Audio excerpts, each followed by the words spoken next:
Hello friends, my soul purpose my soul mission में आपका बहुत बहुत स्वागत है एंड वेरी गुड इवनिंग दोस्तों। कैसे हैं आप दोस्तों? मेरा दिन थोड़ा टायरिंग था बट आई बिलीव कि मैं आपको आज सफिशेंट हीलिंग दे सकूं मेरी सोल फैमिली को। वैसे तो खैर बहुत सारे मेल्स आप लोगों के पड़े थे, उसमें से जैसे कल मेरा वीडियो था ego, how to heal your ego. Okay, तो कल आप सब ने अपने अलग अलग ब्लॉग्स मुझे मेल किए, व्हाट्सएप किए, मैसेजेस भेजे कि मैम मेरा ये ब्लॉग कैसे हील करना है, मैडम वो ब्लॉग कैसे हील करना है।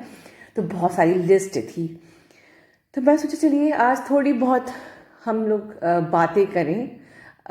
आई बिलीव कि मैं कुछ सफिशेंट आप लोगों को गाइडलाइंस दे सकूं, वरना तो ये वीडियो बहुत लंबा हो जाएगा। दोस्तों देखिए, ब्लॉक्स पहले कौन सा हील करना है ये इम्पॉर्टेंट है, राइट? जैसे कि सबसे पहले तो मनी ब्लॉक है। This is very important to heal because आप इस माया जगत में रह रहे हैं, ठीक है? और बिना माया मतलब बिना मनी, ठीक है, अध्यात्म से पेट नहीं भरता, राइट? स्पिरिचुअलिटी का जो spirituality is a food of your soul, right? But जो भोजन है वो हमारे हमारे जीवन के लिए, हमारे शरीर के लिए बहुत ज़रूरी है एंड ऑफ कोर्स उसके लिए हमें पैसे की ज़रूरत है, मनी की ज़रूरत है। तो मनी ब्लॉक सबसे पहले हील करना ज़रूरी है। Is the first means very important block need to be heal, right? इसका मतलब ये बिल्कुल नहीं है कि आपको मोह माया जगत और पैसे में फंस जाना है। हमारी बेसिक नेसेसिटीज़ पूरी होने जितना हमें कमाना ही है। हमें इंडिपेंडेंट बनना है, हमें कोडिपेंडेंसी से ऑपरेट नहीं करना है, चाहे फाइनेंशियली हो चाहे इमोशनली हो। दूसरी बात, सेकेंड कौन सा इशू हमें हील करना है दोस्तों? जिस भी रीज़न से मैंने आपको बताया था मेरी एक वीडियो में कि अंडरलाइन जो हमारी एनर्जीज थी, इसके कारण से हमारा सेपरेशन हुआ था। जिस भी रीज़न से आपका सेपरेशन हुआ था, जो भी मिरर आपके डीएम ने आपको दिखाए थे, जो भी आपके इश्यूज आपके डीएम आपके सरफेस में लेके आए थे, जिस भी कारण से आपका सेपरेशन हुआ, आज ही एक रजिस्टर बनाइए और उसमें लिखिए कि वो सारे रीजंस सबसे पहले हमें हील करना है। क्योंकि अगर आपने सारे अदर ब्लॉक्स हील कर लिए और मेन जो रीजंस थे वो आपके हील ही नहीं हुए, तो that can delay your union. Suppose कि आपका लाइक इशू था डिस्टॉर्शन, बहुत ज़्यादा नीडीनेस, उसको हासिल करना, उसको पजेस करना। अगर मेरी ज़िंदगी में खालीपन था और जब वो आया तो लगा कि अब ये खो ना जाए, ठीक है, वो खोने का डर वापस से, ठीक है, क्योंकि ज़िंदगी भर हम प्यार का इंतज़ार करते रहे और जब वो आया तो वो भरपूर, वो प्यार, वो कंप्लीटनेस उससे मिली, ठीक है। तो उस प्यार को वापस पाने के लिए, उसको, उस इंसान को अपना पजेस करने के लिए, जो भी आपसे एक डर था, एक फियर था खोने का, वो इशू, देन उस डर के मारे जो आपसे डिस्टॉर्शंस हो गए थे, आप बहुत ज़्यादा पॉजिटिव हो गए थे, आप बहुत ज़्यादा लाइक उनसे आप झगड़ा कर रहे थे, ठीक है, उन पे डिस्ट्रस्ट कर रहे थे, उन पे गुस्सा हो रहे थे, उनको जो आप ट्रबल दे रहे थे, कहीं ना कहीं आपका एंगर का इशू भी बाहर आया, कहीं ना कहीं आपका इम्पेशेंस का इशू भी आया कि देखो उसने मुझे 4 दिन से वो ऑनलाइन दिख रहा है, मुझे मैसेज नहीं कर रहा है, उसने मुझे 2 दिन से मुझसे बात नहीं करी, फिर वो किसी और से बात क्यों कर रहा है, मतलब ट्रस्ट का इशू। तो इतने सारे मैं आपको बता रही हूँ कि कैसे हम अपने वो उन ब्लॉक्स को पता करते हैं जो रीज़न बने थे आपके सेपरेशन का, राइट? कि आपको रोज़ बात करनी है, वो अगर ऑनलाइन दिख रहा है तो उसको आपको सबसे पहले मैसेज करना चाहिए, या उसने किसी और फीमेल लाइक सब जो फ्रेंड्स होते हैं उनको अगर कोई कमेंट कर दिया तो आपको बुरा लग गया कि यार किसी और फीमेल, इतनी ज़्यादा फीमेल क्यों है उसके फेसबुक अकाउंट में, सबको इतना रिप्लाई क्यों करता है और इतने अच्छे से इतना डीप में रिप्लाई क्यों करता है, like all this insecurities and everything. तो ये सब आपके इश्यूज सरफेस हुए थे। तो पहले एक लिस्ट बनाइए कि आपके मैटर में, तो सबके अलग अलग मैटर होते हैं, तो आपके मैटर में कौन कौन से इश्यूज आए थे जो आपको हील करना है, राइट वो आपको इश्यूज हील करना है। अब अगर मैं कहूँ कि जो मैंने अपना एनर्जी क्लियरिंग सेशन बनाया था उसमें मैंने आपको बहुत सारी चीज़ें रिलीज कराई थी, राइट उसका पर्पस यही था बिकॉज दोस्तों ये जो जर्नी होती है ये जर्नी रिलीज करने की जर्नी होती है, राइट डेफिनेटली हमें प्योरेस्ट फॉर्म में आना है, हमको खुद को ट्रांसफॉर्म करना है, पर हम प्योरेस्ट फॉर्म में कैसे आते हैं, खुद को ट्रांसफॉर्म कैसे करते हैं, जब हम सब रिलीज करते हैं। What release? Release your Karma, release your old wounds, release your blocks, release your issues, release your old patterns, release your toxins. Everything should be released and you should be like an empty vessel, right, that need to be poured by only love, divine energy, divine love, right? So जब आप सारा release करते हो तब होती है हमारी union, और जब तक चीज़ें कंप्लीटली रिलीज नहीं होती हैं तब तक हम लोग बीच बीच में वो वॉल्केनोज आते रहते हैं, राइट आपको झटके लगते हैं उसकी याद के, उसके ट्रिगर के।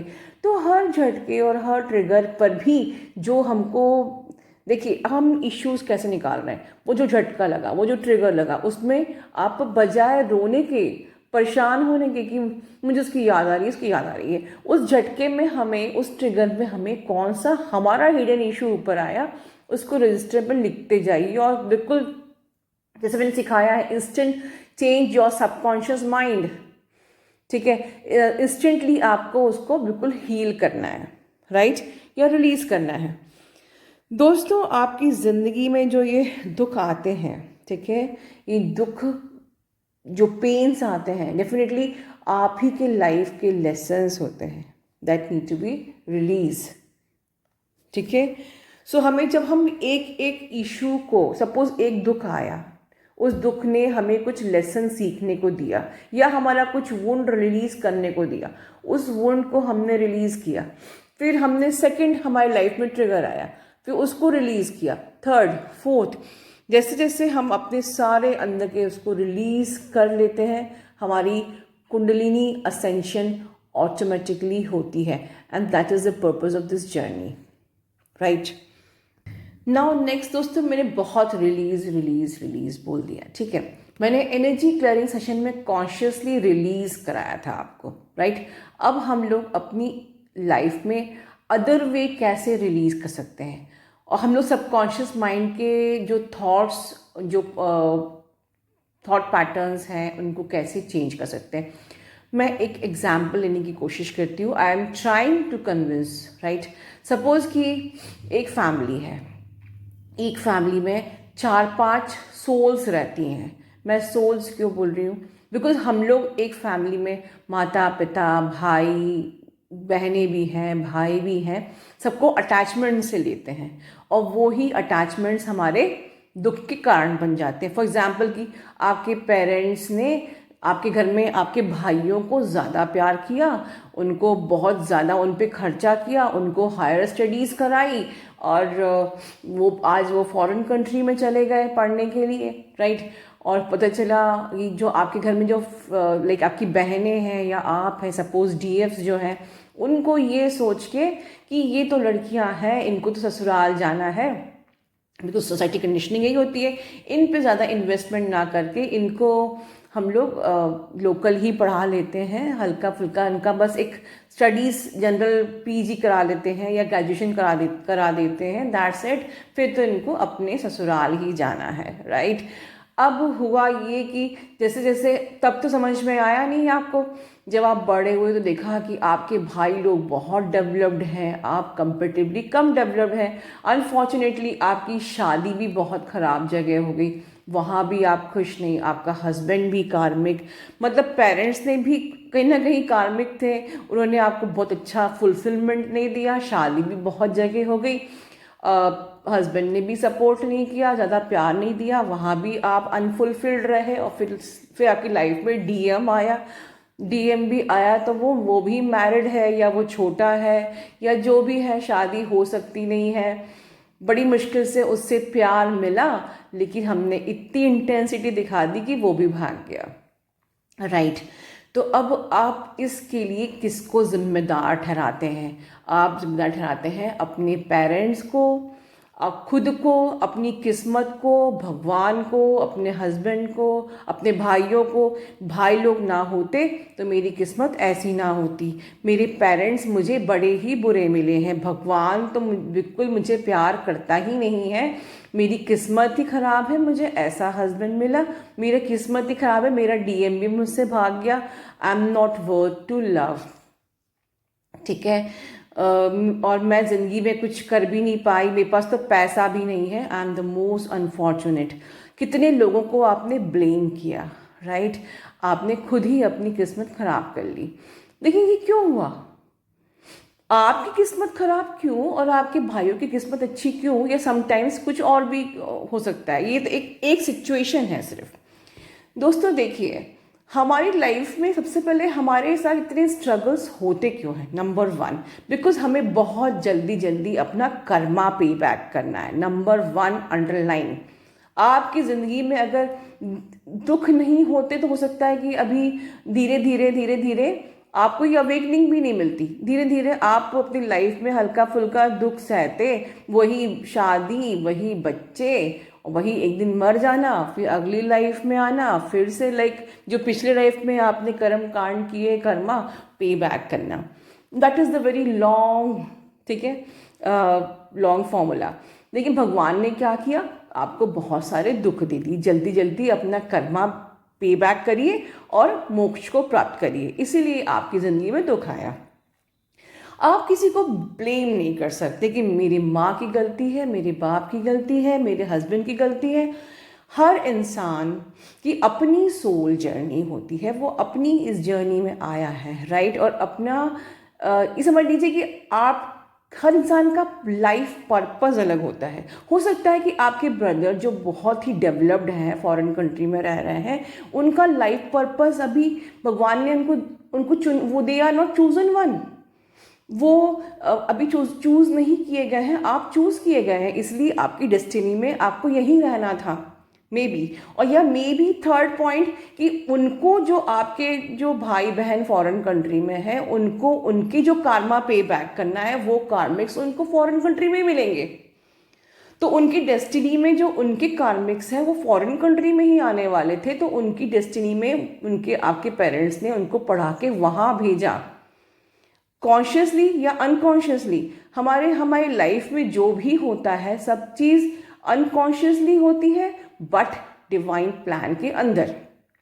अगर आपकी डेस्टिनी में आपका कर्मा आपको यहीं रहकर ही, यहाँ आपके सारे कार्मिक्स यहीं पर ही है, यहीं पे आपको अपना सारा कर्मा पे बैक करना है, तो आपकी डेस्टिनी में यहीं रहना होता। तो डेस्टिनी में कोई कितना भी फॉरेन कंट्री में है, ज़्यादा डेवलप्ड है वो या नहीं डेवलप्ड है वो, everything is under the plan. उसे किस लेवल का कार्मा मिलना है, उसे किस लेवल का कार्मा नहीं मिलना है। किसी को बहुत कम कार्मा होता है, या उसका कार्मिक अगर फॉरेन कंट्री में ही है तो वो वहाँ पहुँचेगी और उसको वो वहाँ कार्मा पे बैक करेगी, राइट। तो ये एक सबकी अपनी इंडिविजुअल सोल जर्नी है। तो जब हम लोग ऐसे समझते हैं कि हमारे घर में पेरेंट्स नहीं है, सब सोल्स हैं, 5-6 सोल्स हैं, और सब यहाँ पर एक दूसरे के कार्मा पे बैक करने के लिए आई हैं। उस कार्मा पे बैक के हिसाब से सबकी अलग अलग डेस्टिनी होगी, सबके अलग अलग लेसन होंगे। हो सकता है कि जो लेसन आपको सीखने हैं वो आपके ब्रदर्स जो फॉरेन कंट्री में डेवलप्ड वेल सेटल्ड हैं उनको वो लेसन सीखने ही नहीं है। तो सबके लेसन, सबके कार्मा, सबके कार्मिक्स, सबकी डेस्टिनी के हिसाब से वहाँ वो सेटल्ड हो जाते हैं, या वो लेवल का सुख और दुख मिलता है। And we can not held responsible any one for this. Right, because आपकी लाइफ का हर every second is under the divine plan, right. Otherwise आपके पेरेंट्स कौन हैं? वो सिर्फ एक डिफरेंट सोल है जिनके थ्रू आप इस जर्नी में आए हो, राइट। वरना आपके घर में अगर 7 मेंबर्स हैं तो सातों मेंबर की अपनी अपनी सोल जर्नी है। वो अपना अपना आए थे और अपना अपना जाएंगे, अपनी अपनी कार्मा पे करेंगे अपनी अपनी जगह पर। उनके सबके अपने अपने लेसन्स हैं, ठीक है। तो हम कभी भी किसी को ब्लेम नहीं कर सकते कि मेरी किस्मत ख़राब है, मेरे पेरेंट्स ख़राब हैं और मेरा हस्बैंड ख़राब है और मेरा डीएम खराब है। हर जो सिचुएशन आपकी लाइफ में आई है, इसको आपको बिल्कुल दिमाग खोल के एक्सेप्ट करना है कि मेरा ये कार्मा है और मुझे इससे मेरे ये लेसन सीखने हैं, ठीक है। ये मेरा कॉन्ट्रैक्ट है और मुझे ये सीख कर प्योरेस्ट फॉर्म में आके अपने हर एक इशू को हील करके हर वुंड, हर एक एक वुंड को रिलीज करके प्योरिफिकेशन में आके, ठीक है, डिवाइन में मर्ज हो जाना है, एनलाइटेंड होना है, राइट। सो दोस्तों, अपना ध्यान रखिए। ये भी छोटा सा वीडियो था आपको हीलिंग देने के लिए, कर्मास के बारे में समझाने के लिए, और मैं आगे फिर वीडियोस लेके आऊँगी। होप आप लोग को ये वीडियो अच्छा लगा होगा। दो I am very tired, but मैंने अपना 100% दिया है आपको एनर्जी हीलिंग देने में, right. God bless you all. Love you all. Take care.